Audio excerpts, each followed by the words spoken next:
Hello, I'm Harry Sewell, and welcome to the Seasoning the Reasoning podcast. Reasoning is a term used in Jamaica when people share a conversation and deeply explore a matter of mutual interest. In this series of podcasts, we hope to season the reasoning with curiosity, intellect, and in some cases, humour. Enjoy.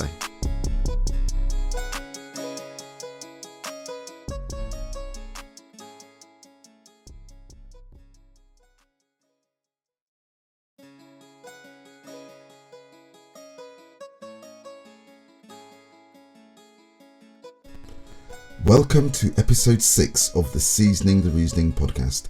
I'm Harry Sewell. My guest today is Penny Rabiger. Penny was a teacher for over a decade and later became one of the founding members of the team that set up The Key, the leading information and guidance service for school leaders and school governors, where she was Director of Business Development. She has worked with a number of social enterprises in the education sector, including as head of membership at Challenge Partners, an education charity which facilitates peer review between schools, and the Finnish immersive storytelling organisation Lifter.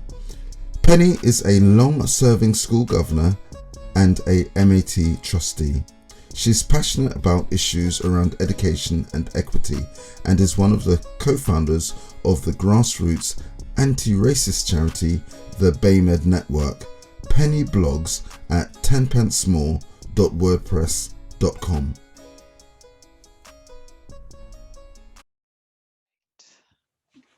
Okay, well, it's really great to see you.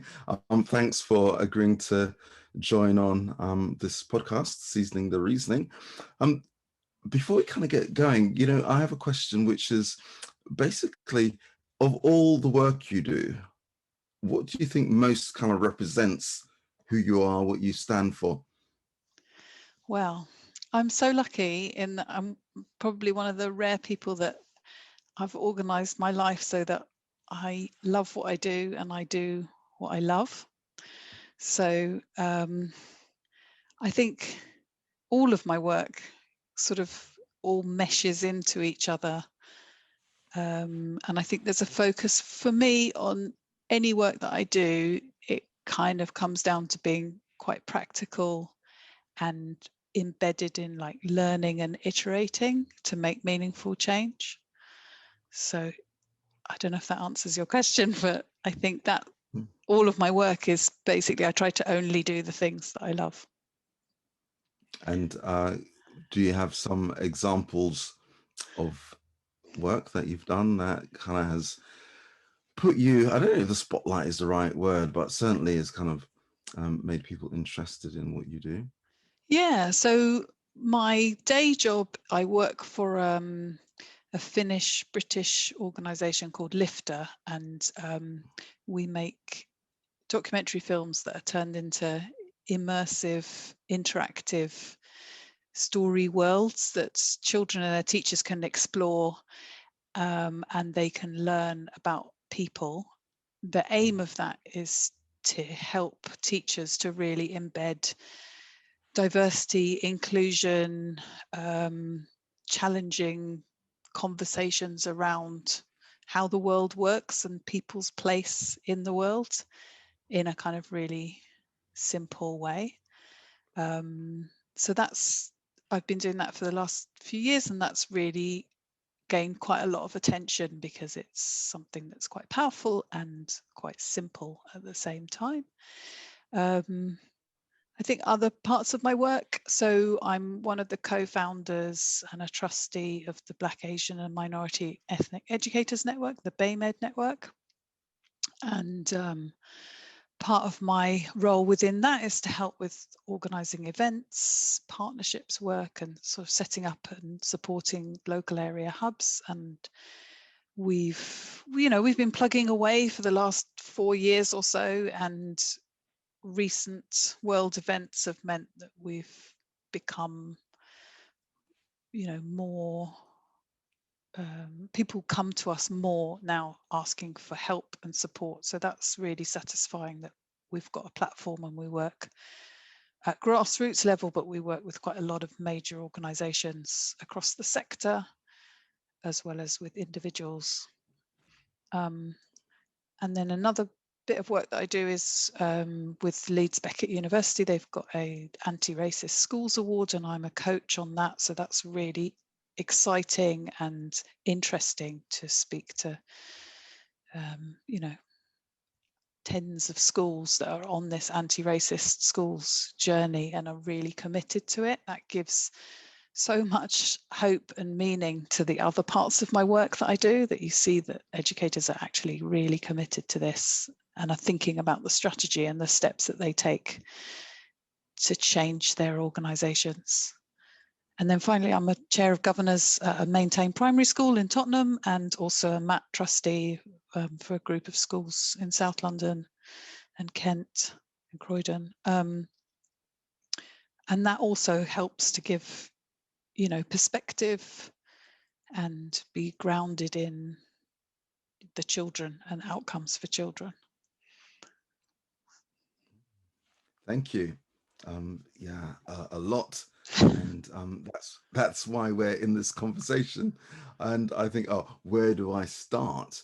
I'm going to start with Leeds Beckett, because I did some work, conversations with race, which was so I'm up in Bradford, and I was working with a colleague, Mark there, and Christian, on, well, it was one event we were thinking of maybe doing a series to kind of generate conversations about race. And what we were trying then was to help people who are working directly with individuals to find ways to formulate the conversation that's really helpful. And I guess the conversation wasn't just about race, but what it is to be racialized and how racism manifests itself in, the structures and systems. So yeah, I hadn't realized that you had a role in Leeds Beckett. So that was interesting to hear. So why work on race? Why the BAMED network? Why work on race? It's a good question.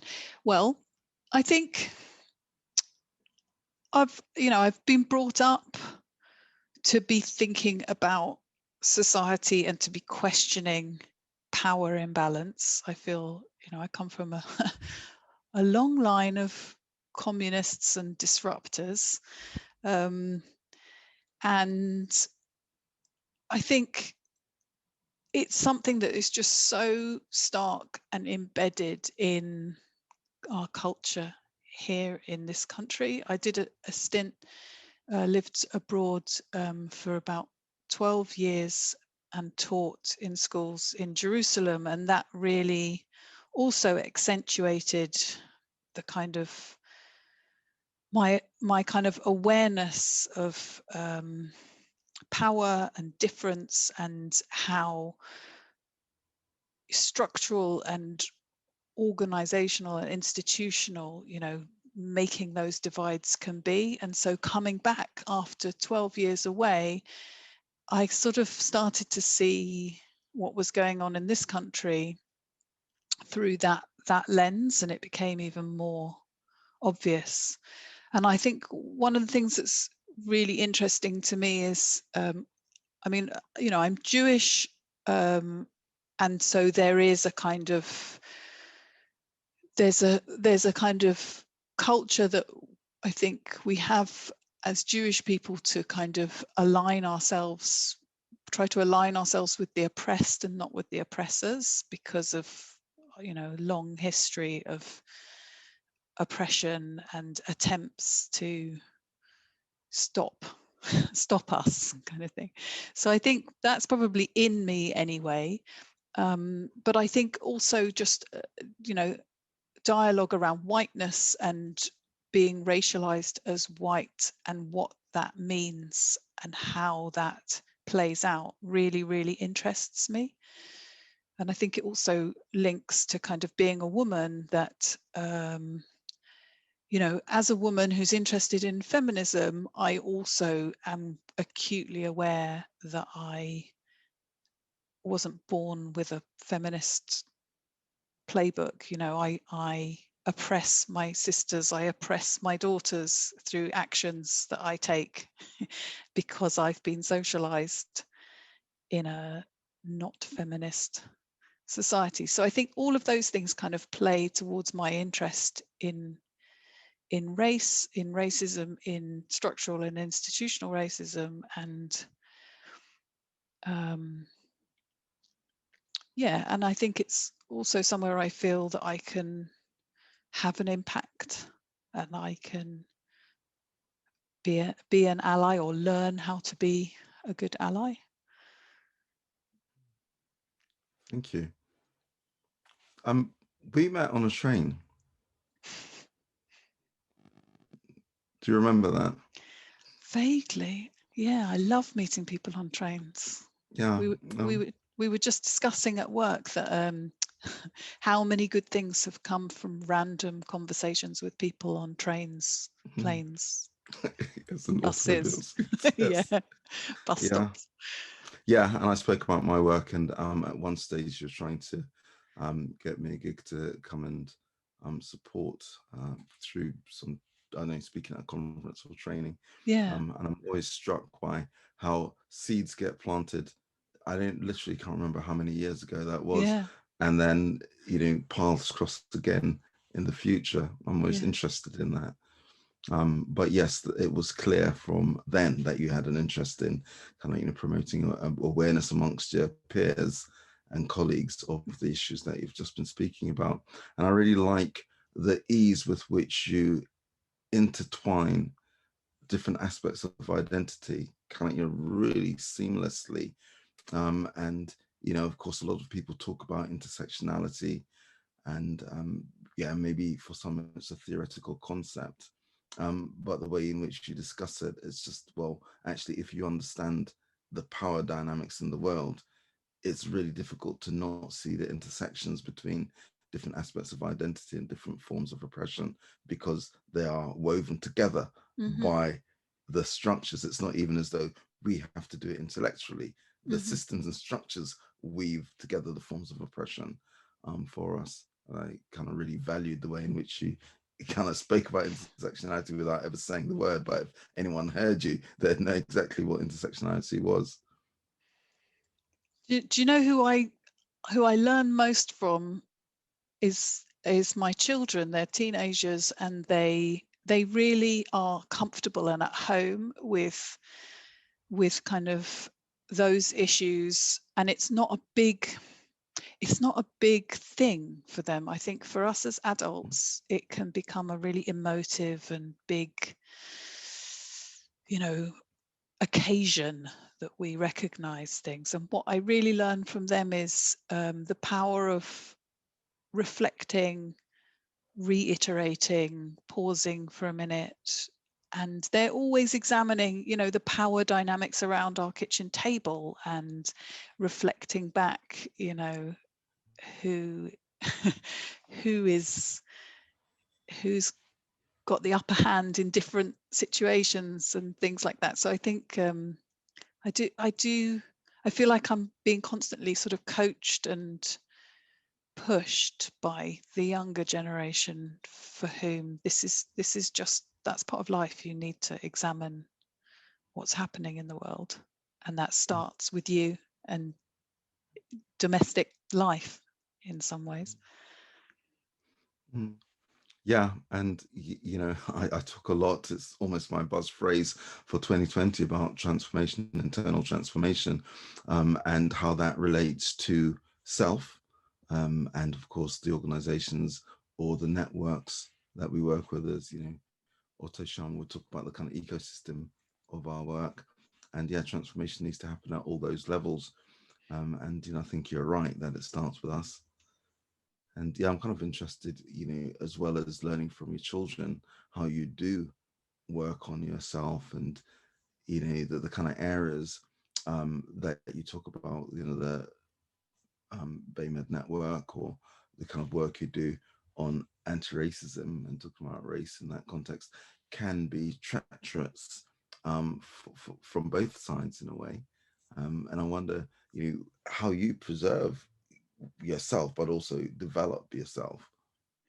Yeah. I think reading, listening, and reflecting have been really useful because, as you say, it is treacherous, and I always recommend White Fragility, the book White Fragility by Robin DiAngelo, to white people and to people of color, as the kind of, it's a handbook to how white people will react. And I can say I've been it's like the 7 stages of grief. I've been through all of those kind of stages of trying to separate myself, trying to elevate my goodness, and all of those stages I think I've been through. And I think it's about in a way kind of just allowing yourself to go through the process, but not forgiving yourself and going, oh well, never mind, I'll catch up. Do you know what I mean? Because there's a lot of damage that you do along the way through while learning. So it's kind of I try to do minimal damage while also not letting my ego get in the way and go, oh, I made a mistake, I'm so embarrassed. Just apologize, move on, take note, remember when you're back in the same situation again, what you've learned. That's kind of what I try to do. And I think I also actively ask for critique and perspectives. I'm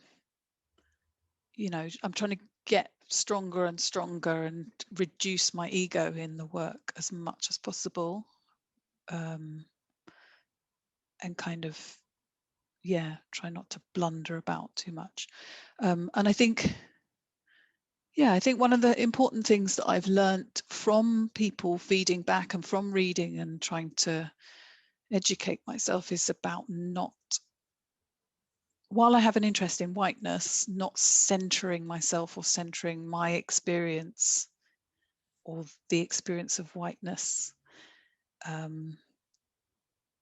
I think that's one to keep kind of revisiting and trying to remember.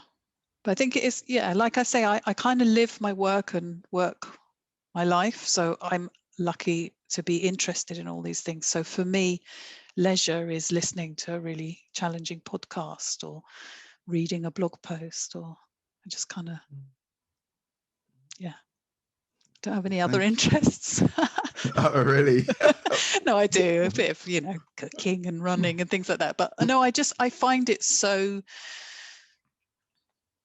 I just, find it, I'm kind of stimulated and excited by unwrapping something that the world has tried to keep under wraps. And what about schools? So you kind of take this openness to self-reflection, to, discover, and it's really important to you, and that boundary between work and your personal life is permeable insofar as your kind of interest and passion goes. When you encounter your peers and you encounter leaders in schools and other educational settings, are you met with a similar level of curiosity and openness to change, or what is it like in education? It really varies, and I think that's what I'm seeing with this Anti-Racist Schools Award. I've spoken now to 20 different schools, so that's at least 20 hours of conversations with school leaders who want to make changes. And I think there's a real, these are the people that have stepped forward and said, I want to go on this journey. And, they're at varying stages of their own understanding, their own kind of racial literacy. And I think some days I'm like, wow, this is great. Here, here are the people. We can do this. And then other days, it just takes going on Twitter or something, just like a conversation with some people that are just so far from even seeing that there is a problem, that it's difficult. I think it is difficult. And I think also schools have every single social ill is channeled through them, and they are expected to fix that, or to at least hold the space for so many of society's problems.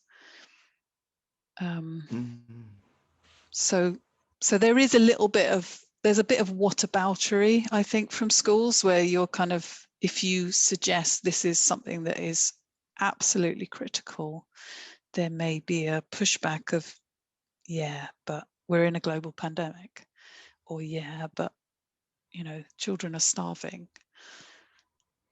And I guess it's about finding ways to navigate that. And How do you? I don't know, I'm finding my way. I mean, it's like I say, it's iterative, but I think one of the things it's one of the advantages I feel, or one of the things I feel that I can give as a white person doing this work, is to take the time to be in conversation with white colleagues that are just, on the brink of wanting to be involved. And I've had conversations with people that I, really respect, who are people of color who are doing this work, that say, thanks very much, we don't need you to like make safe spaces or be some kind of lawnmower that clears the way. Or so I'm still investigating, and I'm listening really carefully. But I think there is something about, maybe it's also related to my other work is about, I'm a director of engagement, so my business is about engaging people and understanding how to get people to engage with something and understand the value, and to use it to do good for them, their own work, right? And so I think I take the principles of engagement with me on this, which is to try and find the people that are ripe for a conversation and work with them, and kind of say, here's where you can find support, here's what you can do with this knowledge. So I guess that's what I try to do in the education sector, is to not be combative, but to be unequivocal and very clear. And a lot of critical voices, parents of people of color, or friends, families, are very critical of schooling. And in fact, in some of the work I'm doing now, there are white people who have come through the educational system and critique it very harshly for its inability, or perhaps not inability, but its decision to not engage with the issues of how our history is told from a very white supremacist perspective, or how the social needs of Black and brown people show up. And I kind of wondered, how you work with that in schools, really. Given that there's a harsh criticism of what they do, so you have that gentleness, you have it in your tone, you have it in your style, but it kind of feels like there's a matter of urgency for those critical voices. Yeah, it's nice that you say I have a gentleness. I don't know if people who work with me and live with me probably don't feel that. But yes, I think there's a wider conversation about social justice. That's what I feel about the education system. So when I was a teacher for 10 years.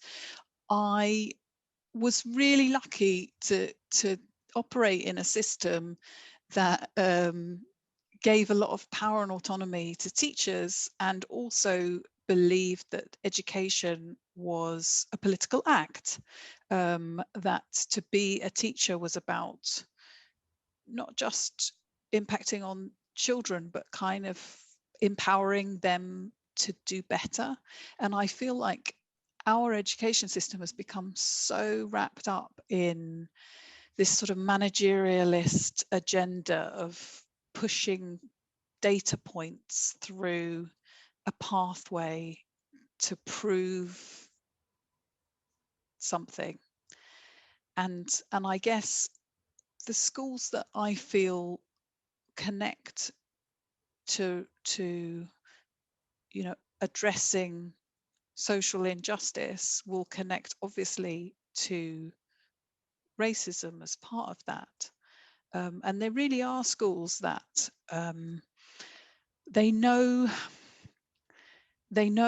what they want to do, and they haven't lost sight of their collective social responsibility and the kind of empowerment element of school.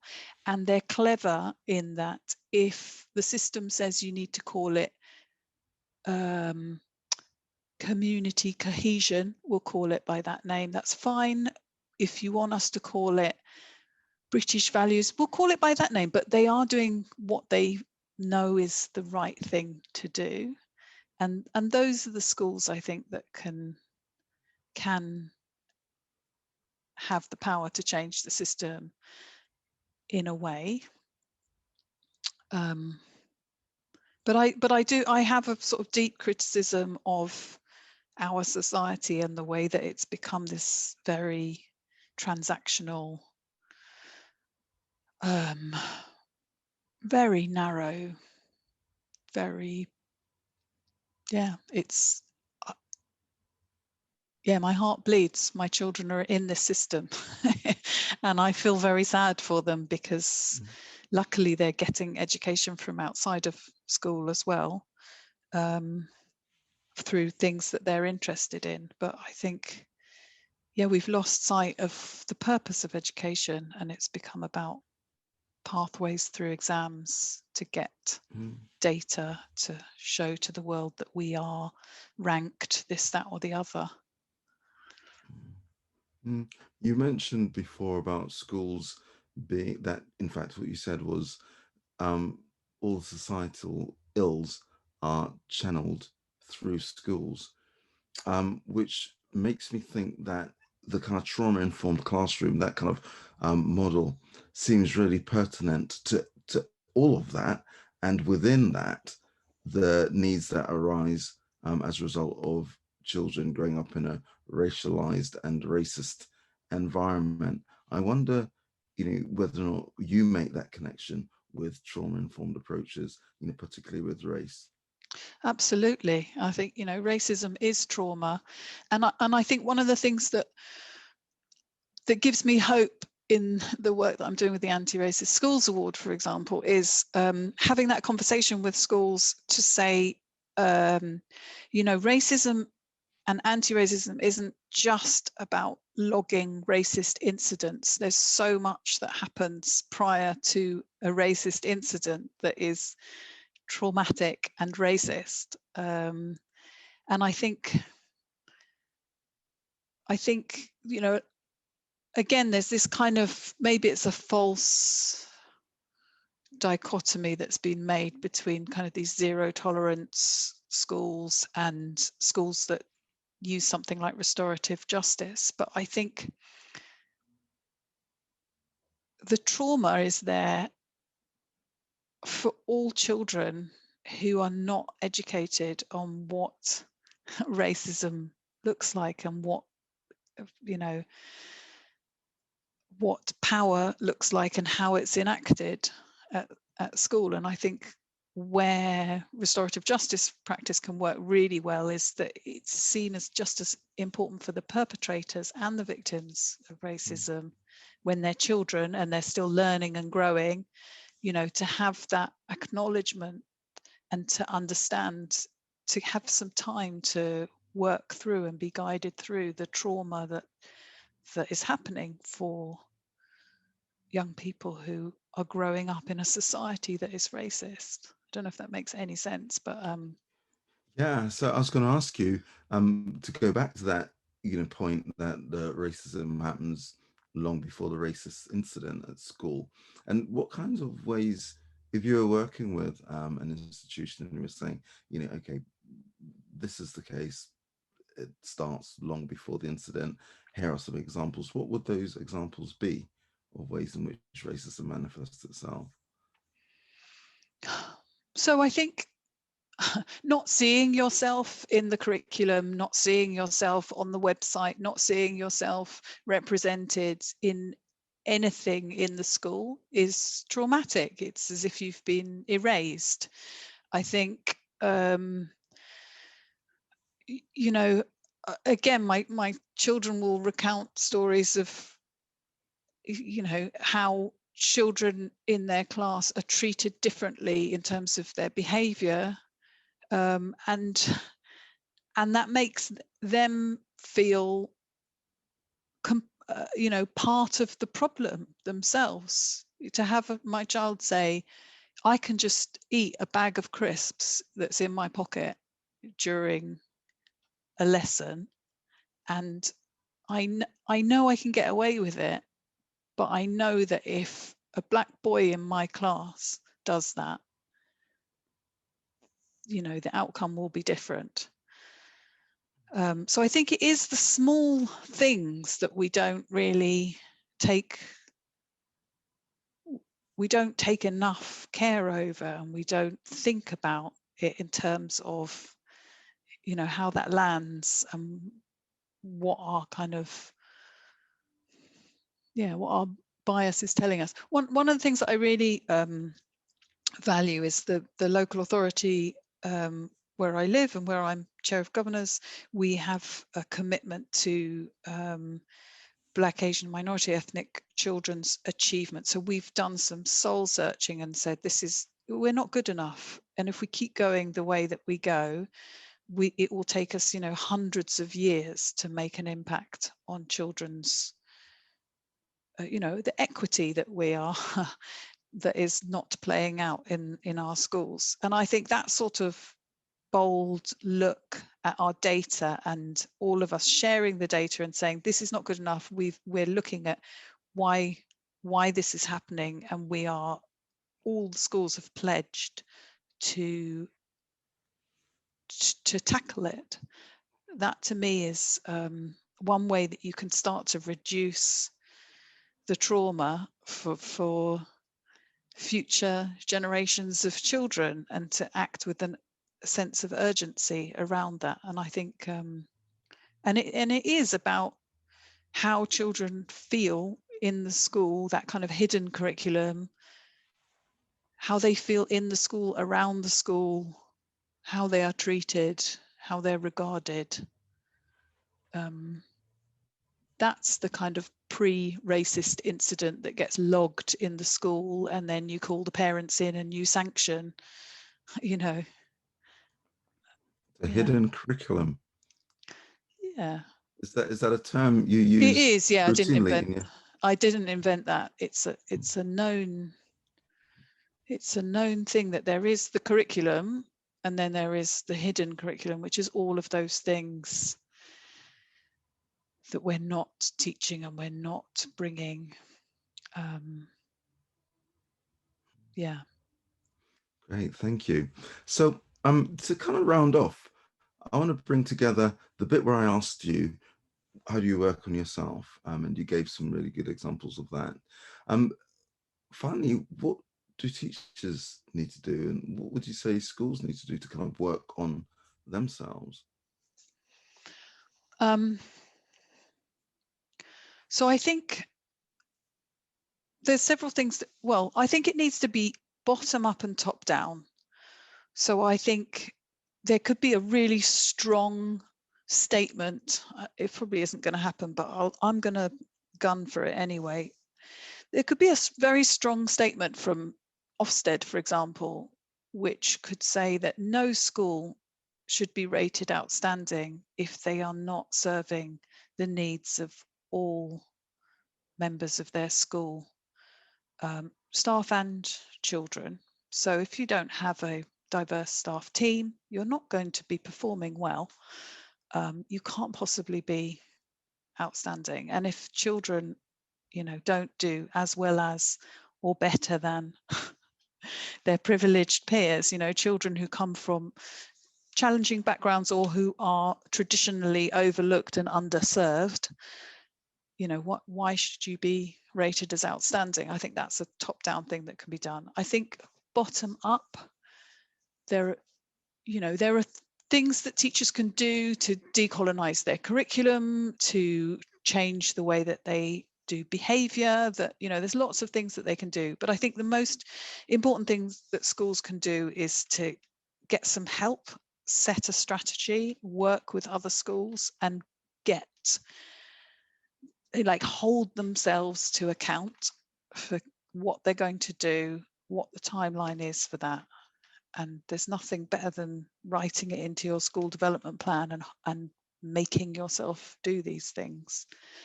I think it is within their power to make changes. And that's really almost like a little toolkit for schools right there, and the regulatory body. My question was going to be, implement trauma-informed approaches in their school, maybe. Absolutely, as part of that. I mean, there are people that work on this with schools and that will lead them through. And on the BayMed Network website, we have a directory of consultants, and I think you're listed there as well. People, I think you do need to get outside help for this, and I think schools are doing that. They recognize that they don't have the expertise, but that shouldn't be a reason to not address these things. So of course, trauma-informed practice should be part of that. There's a whole list of things that you could just work your way through one by one, sorting them out in the school, and it would already be a better place. Amazing. Thanks, Penny, so much for your time and for your insights. And yeah, I really do like the way you weave the ideas together, because it's so accessible. I mean, anyone listening can make real good sense of what they can do. And I don't think they need to be in sector to have a real grasp of the challenges. And it's such a trite and overused saying about our children are our future, but there's no way around that. That is the reality. So this kind of investment is so valuable, and I thank you for what you do. Thank you. Thanks for joining us here. Thanks so much. That was a really helpful conversation with Penny. The standout theme for me was our conversation around the hidden curriculum.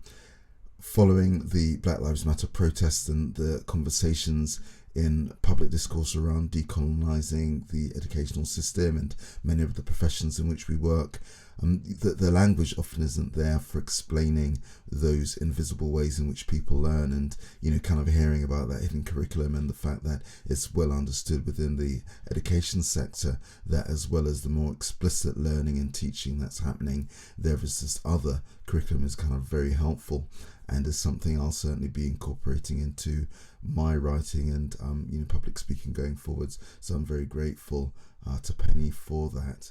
I hope you enjoyed listening.